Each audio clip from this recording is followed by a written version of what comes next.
నమస్తే, welcome to our channel. నేను ప్రియాంక రావు. కవిత గారు, కల్వకుంట్ల కవిత, కానీ ఇప్పుడు ఇంటి పేరు కూడా మార్చేసుకున్నారు. తండ్రి పెట్టిన పార్టీ నుండి బయటకు వచ్చేసి వాళ్ళు నన్ను మోసం చేశారు, ఒంటరి దాన్ని చేశారు అంటూ ఒక సొంత పార్టీ పెట్టి ఆ పార్టీ అంటే తన కాళ్ళ మీద తాను నిలబడాలి అని చెప్పేసి అనుకుంటుంది. పార్టీ పేరు అనౌన్స్ చేయడానికి ముందు నుండే టార్గెట్ అన్నయ్య అన్నట్టు కేటీఆర్ గారి మీద, హరీష్ రావు మీద, వీళ్ళందరి మీద కూడా విమర్శన అస్త్రాలు సంధిస్తూ వస్తుంది. మరి ఈ నేపథ్యంలో ఈరోజు కవిత గురించి ఒక ఇంట్రెస్టింగ్ న్యూస్ బయటకు వచ్చింది. ఏంటి అంటే, ఆవిడ భారీగా ఖర్చు చేస్తున్నారు పార్టీ కోసం అని. ఎక్కడ చూసినా ఆవిడ హోర్డింగ్లు, ఆ తర్వాత పోస్టర్లు ఇవే కనిపిస్తున్నాయి. మరి కవిత ప్లాన్ ఏంటి? పార్టీ పేరు ఎప్పుడు అనౌన్స్ చేస్తారు? అసలు కవిత ఎవరిని టార్గెట్ గా ఈరోజు పాలిటిక్స్ లోకి అడుగుపెట్టింది? ఏం సాధించాలనుకుంటుంది? నేను కూడా సీఎం కావచ్చు, నాకు కూడా హక్కు ఉంది కదా, అంతే కదా. మరి సీఎం నెక్స్ట్ టర్మ్ లో అయిపోతుందా? దీని గురించి డిస్కస్ చేద్దాం. మనతో పాటు మాట్లాడడానికి టీడీపీ స్పోక్స్ పర్సన్ సూర్యదేవర లత గారు ఉన్నారు. ఆవిడతో మాట్లాడదాం. నమస్కారం మ్యామ్. అంటే కవిత గారిని చూస్తుంటే చాలా జోరు మీద ఉన్నారు. అంటే చాలా ఫాస్ట్ గా వెళ్తున్నారు రీచ్ అవ్వడానికి జనాల్లోకి. ఒక పక్క హోర్డింగ్లు, పోస్టర్లు, ఇంకా ఆవిడ మాట తీరు చూస్తే ఇంకా డైరెక్ట్ టార్గెట్ చేసేస్తున్నారు కేటీఆర్ గారిని, హరీష్ రావుని. ఏం జరుగుతుంది అసలు? ఆవిడ ప్లాన్ ఏంటి? కవిత గారు జోరు చూస్తుంటే అది ఎంతవరకు సక్సెస్ అవుతారు అనేది అయితే అందరికీ ప్రశ్నార్థకంగానే ఉంది. అంటే ఓకే, ఇప్పుడు మనం పక్కనే షర్మిల గారిని కూడా చూస్తున్నాం. అంటే ఆవిడ కూడా పార్టీ పెట్టాలనుకున్నప్పుడు ఇదే హైప్ ఉండేది. ఈ రకంగానే పార్టీ పెట్టాలన్నప్పుడు పార్టీ పెట్టింది, చాలా వరకు ఫైట్ చేసింది, తెలంగాణలో పోరాడింది, అన్ని రకాలుగా తను కూడా చేసింది. కానీ ఇక్కడ కవిత గారికి ఉన్నది ఏంటంటే, తెలంగాణ ఉద్యమం నుంచి వచ్చిన పార్టీ అని చెప్పుకుంటూ కేసీఆర్ గారు చేస్తున్న దానిలో ఇప్పుడు ఆ పార్టీలో నుంచి ఒక చీలిక అనేది ఇది.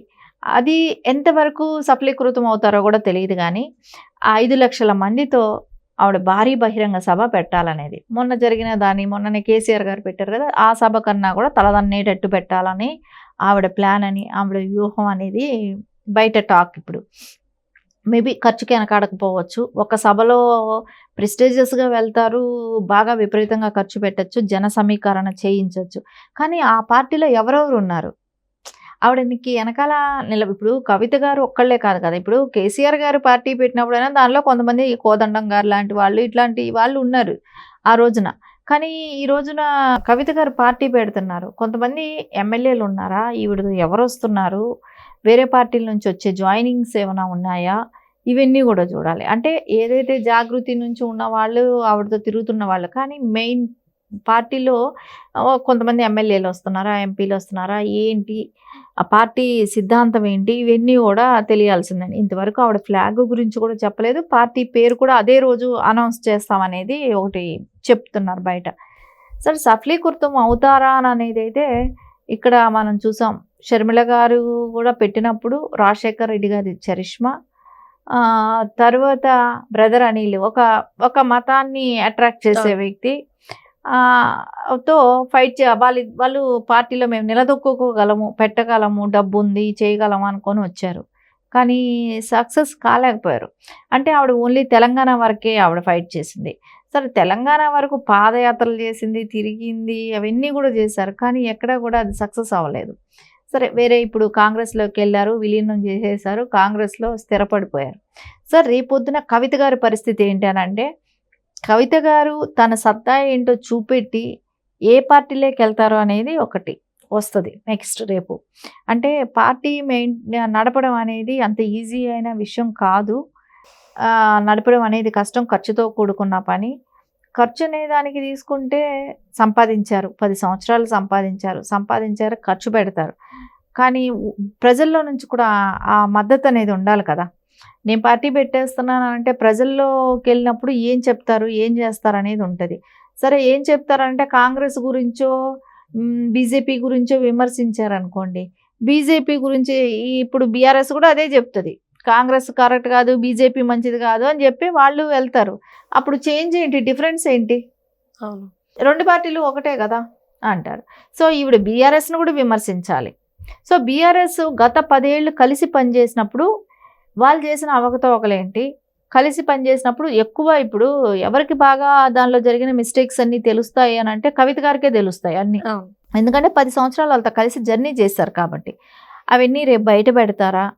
ఆ బయట పెట్టిన దానికి అది ఎవరికి మైనస్ అవుతది? రేపు బీఆర్ఎస్ డ్యామేజ్ ఎంత అవుతది? ఆవిడ ప్రతి పార్టీలో కూడా రేపు పొద్దున ఆవిడకి మంచి ఆఫరు, మంచి ఇదే వచ్చిందనుకోండి, రేపు ఏదైనా ఒక పార్టీ పిలిచి రేపు మా ఎంపీగా నీకు స్థానం ఇచ్చి నీకు కేంద్ర మంత్రిని చేస్తాననో, లేకుంటే లోకల్‌గా ఎమ్మెల్యే సీట్ ఇచ్చి రేపు మినిస్టర్ చేస్తాననో అంటే ఏ పార్టీలోనో ఆవిడ విలీనం చేసిందనుకోండి. మరి చేస్తే రేపొద్దున బీఆర్ఎస్‌ని విమర్శించాలి గట్టిగా. బీఆర్ఎస్‌ని విమర్శించేటప్పుడు ఇప్పుడు మాట్లాడింది చాలా తక్కువ. దాన్ని ఎవరు ప్రజలు నమ్మరు. ఇప్పుడు మాట్లాడిన వరకు చూసుకుంటే దాన్ని ప్రజలైతే నమ్మరు. ఎందుకంటే వాళ్ళు ఒక్కటే అనే ఉద్దేశం అవును. ఉంటది. అది ఈవిడ ఎంత గట్టిగా ఈవిడ వాయిస్ ప్రజల్లోకి తీసుకెళ్తది. కేటీఆర్ గారి గురించి మాట్లాడాల్సొస్తది. కేసీఆర్ గారి గురించి మాట్లాడాల్సొస్తది. హరీష్ రావు గారి గురించి మాట్లాడాల్సొస్తది. సంతోష్ రావు గారి గురించి మాట్లాడాల్సొస్తది. వీళ్ళందరి గురించి ఏం విమర్శిస్తారు? ఏం చెప్తారనేది ప్రజలందరూ కూడా ఈగల్‌గా వెయిట్ చేస్తారు. ఏం జరుగుతుంది? ఏం చెప్తారనేది. సో, ఇవన్నీ ఫేస్ చేయగలుగుతారు. ఆ పార్టీ పెట్టినంత మాత్రానే సక్సెస్ అయిపోయేదేం కదా! నడపడం అనేది కూడా కష్టం కదా! అంటే మీడియాని కూడా అట్రాక్ట్ చేయడం కోసం తనకంటూ ఒక సోషల్ మీడియా ఉండాలి. ఒక ప్లాట్‌ఫార్మ్ క్రియేట్ చేసుకునే పనిలో కూడా ఆవిడ ఉన్నట్లు మనకు తెలుస్తుంది. అంటే తన ఉనికి తాను చాటుకోవడం కోసం ఎంత దూరమైనా వెళ్ళడానికి సిద్ధంగా ఉంది అని చెప్పేసి కొంతమంది అంటున్నారు. ఇప్పుడున్న సిట్యుయేషన్ చూస్తే ఓకే అనొచ్చా? ఖచ్చితంగా ఎవరికైనా రాజకీయంలో ఉన్నప్పుడు వాళ్ళ ఉనికిని ఫస్టు చూపెట్టుకోవాలి. అంటే జన సమీకరణ చేసిన దాన్ని బట్టి రేపొద్దున ఏ పార్టీ అయినా కూడా ఈవిడలో వర్త్ ఉంది, ఈవిడని ఏ పార్టీ అయినా ఆహ్వానిస్తదనే దానికి ఒకటుంటది. ఒకవేళ ఆవిడ పార్టీని నడపగలుగుతదా అనేది ఆవిడ వెనకాల ఎంతమంది లీడర్లు ఉన్నారా అనే దానికి ఉంటది. సో, ఇవన్నీ ఒక హైప్ క్రియేట్ చేసుకోవటం, ఒక కొద్ది రోజులు ఆవిడ గురించి చర్చ, ఒక మేబీ ఏ రోజు ఉంటది, ఆ రోజు వరకే ఉంటది, 2 రోజులు ఉంటది చర్చ. కానీ దాని తర్వాత చేసే పని కూడా ఇంపార్టెంట్ కదా! ఆవిడతో ఎవరెవరు కలిసి వస్తున్నారు పని చేయటానికి అనేది కూడా ఇంపార్టెంట్. రేపొద్దున ఏ పార్టీ అదే బీఆర్ఎస్ పార్టీలో నుంచి ఎంతమంది ఆవిడకి సపోర్టింగ్‌గా వస్తారు? ఆవిడతో గతంలో పనిచేసిన వాళ్ళు ఎవరైనా ఆవిడని నమ్మి వస్తున్నారు. ఇవన్నీ కూడా ఉంటాయి. ఖచ్చితంగా పార్టీని మెయింటైన్ చేసే ఇదిను అక్కడ వెళ్ళి రేపొద్దున అది పెట్టినంత మాత్రానే సక్సెస్ అయిపోయేది, పార్టీని రన్ చేసేయగలుగుతది అనేదైతే ఏమి నమ్మలేం గానివ్వండి. ఆడికొచ్చే జనాన్ని బట్టి ఆవిడేంటంటే నాకు ప్రజల్లో ఇంత ఆదరణ ఉంది అని చూపెట్టుకుంటది. అంతేగాని ఖచ్చితంగా దాని మూలానే ఆవిడ ఎలక్షన్‌లోకి వెళ్ళిపోతే ఆవిడకేదో కొన్ని సీట్లు వచ్చేస్తాయనో గానివ్వండి, రేపు రూల్ చేస్తారనో గానివ్వండి, గవర్నమెంట్ రూల్ చేస్తారనో గానివ్వండి, అలాంటిదైతే ఏమీ ఉండదు. Right. Thank you so much. నమస్తే.